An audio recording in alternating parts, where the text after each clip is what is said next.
Hello, future city planners. We are the architect team of Eric, Kieran, Monique, and Nola Makinda from the class For the Love of God and His Prophet. We're going to present to you our primary plans for the Liberated City Mosque that we will be building in Washington, D.C.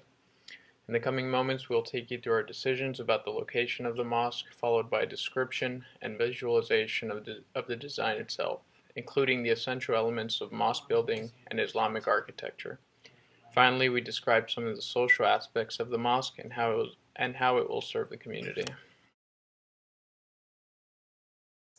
We want the Freedom of Religion Amendment in the Constitution and a lot of the documents that preceded that amendment to be acknowledged in the building of this mosque in a public space in the nation's capital, at the heart of the nation, to acknowledge that this is one of the tenets of the building of our nation. It's really important to us that the social purposes of the mosque be recognized as important as the religious purposes, but that the religious purposes do not get lost. And the first mosque that was ever built in the United States was built in Washington, D.C., at least in the traditional style that was built in the United States. And that mosque, it still stands today. It is very different to the mosque that we'll be planning, because the mosque that we're planning is going to fit much more into the monumental architecture of the city. And that's something that we're being very purposeful about. We want it to be representative of the 1900s architecture that most of the city was planned with, excluding Georgetown, the neighborhood that has a little bit older architecture. We want this architecture to fit with some of the most standout sites of Washington, D.C., including the White House, including Lincoln Memorial, including the new MLK Memorial. We think these sites with sort of a whitewash surface could be an interesting exterior facade for the mosque itself, and the interior will be much more to do with the traditional style. Of course, it will be a shorter minaret than many, because one of the architectural necessities of building in Washington, D.C. is that you have to build to be shorter than the Capitol.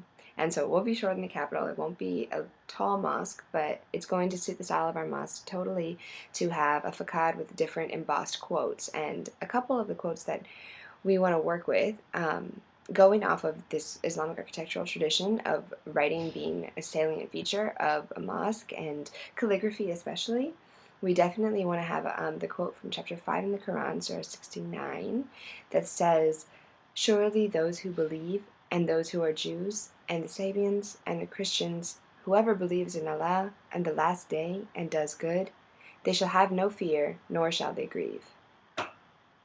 And the other quote that we want to juxtapose with this particular quote from the Quran is a quote by Thomas Jefferson, to draw this again to the idea of Washington, D.C. as the nation's capital, as the home of our nation's founders, Thomas Jefferson being the first proponent of religious freedom.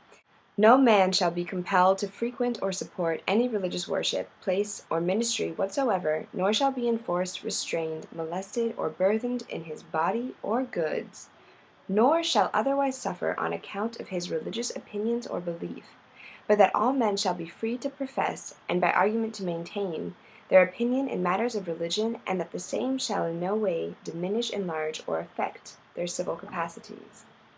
It's very important to us to have these different quotes on the mosque itself, on the walls outside, and the inside to be representative of the interior Islamic legacies. We have chosen to place our mosque in Quincy Park, close to 10th Street and Washington Boulevard. We thought this the optimal location because it is surrounded by Washington Lee High School, as well as two universities, one that focuses on public policy. So this will lend itself well to building a community center with people of all different ages. And there is also a metro stop only a few blocks away from the park, providing transportation for those who could not get there otherwise. The exterior of our mosque follows tropes particular to 1900 DC architecture, in that it is whitewashed, has a monumental look to it, being kind of larger than life, and also includes columns out in the front. At the same time, there are 4 minarets at the corners of our square building that signify immediately to the viewer that this also is a religious space. Now let us enter the mosque through the front entrance. We arrive at a multi-layered arch, a different manifestation of the arc-filled Mosque of Granada and elsewhere. The idea behind the repeated arc, one without end, is also present in DC monuments, in that they are meant to serve as reminders and last until the end of time. This arc in our mosque gives the impression as one walks in of a space opening up before you. Instead of including traditional calligraphic Quranic phrases along the walls of the mosque, the entire west side is a window grille comprised of a calligraphic interpretation of Allah. As the sun sets and the shadow of the calligraphic grille lengthens on the floor, those at Salat al-Isha, or this evening prayer, are completely surrounded by Allah, both physically and spiritually. If we turn towards the eastern wall, we see the mihrab, the semicircle niche indicating the Qibla or the direction of Kaaba and Mecca. Within the mihrab, we have placed a waterfall. This is a reminder of the transience of the physical world, in that the water that passes through the waterfall is never the water of that from a moment ago. It is a reminder of what Nasser calls the harmony, order, and peace of nature, which God chose as the Muslims' enduring house of worship. The soothing sounds of the waterfall also aim to provide respite for those praying from the hustle and bustle of the city. When the Prophet Muhammad performed sujood, he granted new meaning to the floor of the mosque. We have chosen the carpet of our mosque with care, since the floor holds crucial significance, in this case a reflection of the heavens, for those in prayer. The yellow geometric and floral pattern radiates from the center, like a sun, calling to the minds of those in prayer the popular hadith. A person of faith in a mosque is like the sun reflecting in the water. The pattern guides the eye from the center out towards some of the principal features of our mosque, such as the mihrab, the calligraphic window, and the fountain located on the wall between the space for prayer and the community center space. This fountain is intended for the ritualistic, purifying ablutions undertaken before prayer. The mix between the modern features like the modern modified calligraphy and the traditional features such as the fountain for ablutions are meant to foster a cultural approach-based discussion in the community center about authenticity, imitation, and interpretation of Islamic art, and what these terms, authenticity and imported culture, mean in different Islamic contexts, such as Iran in the 11th century or Indonesia in the 20th century. Next, we will discuss the functions of the much cherished community center.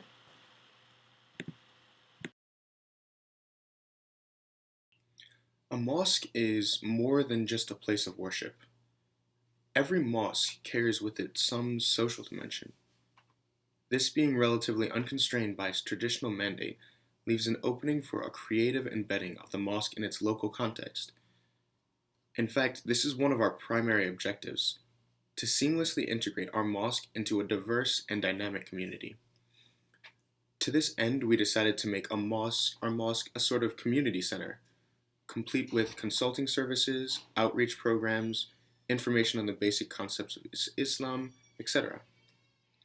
Our first floor would be the familiar open space meant primarily for worship, while a second floor would be devoted to the administrating of all of our programs associated with the community center.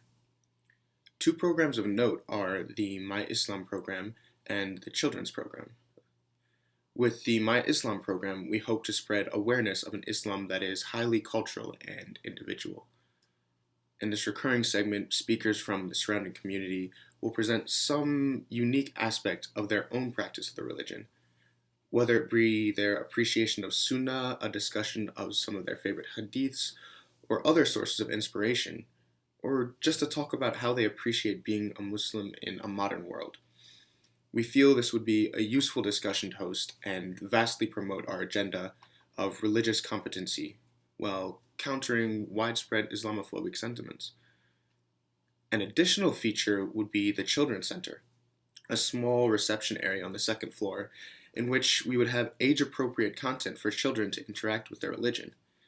This space would include comics on the major prophets, Ibrahim, Yusuf, Isa, Muhammad, etc., and exposure to the Quran through games and competition. This would serve the dual purpose of educating young members of the community and providing a reliable care facility to mothers in need of such a place.